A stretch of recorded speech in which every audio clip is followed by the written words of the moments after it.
सोनिया गांधी भारतीय राजकारणातील अत्यंत शांत आणि प्रभावी व्यक्तिमत्व. 9 डिसेंबर 1946ला इटलीमध्ये जन्मलेल्या सोनिया गांधी यांनी पण सुचले नसेल की त्या भारतीय राजकारणाच्या केंद्रबिंदू बनतील. इंग्लंडमध्ये शिकायला गेल्या असताना त्यांची ओळख राजीव गांधीशी झाली आणि त्या थेट भारताशी जुळल्या.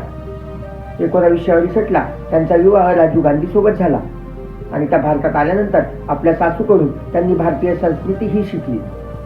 इंदिरा गांधी आणि राजीव गांधी यांच्या निधनानंतर त्या राजकारणापासून दूर राहिल्या आणि त्यांनी मौन स्वीकारले.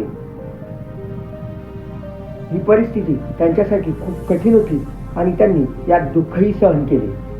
1999ला घसरलेल्या काँग्रेस पक्षाला त्यांनी उभे केले आणि 1999 ते 2017 पर्यंत त्या काँग्रेसच्या अध्यक्ष बनल्या. 2004 मध्ये त्यांच्या पक्षाच्या हातात सत्ता असताना त्यांनी देशाचे नेतृत्व नाकारले. सत्तेपेक्षा देश महत्त्वाचा हा संदेश देत असताना त्यांनी भारताचे नेतृत्व मनमोहन सिंग यांच्या हाती दिले.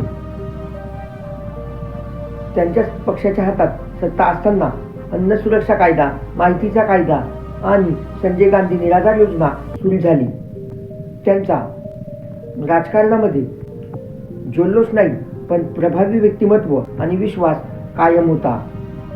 तुम्हाला सोनिया गांधीबद्दल काय माहिती आहे ते कमेंट बॉक्समध्ये नक्की सांगा आणि व्हिडिओ आवडल्यास लाईक देखील करा. जय शिवराय.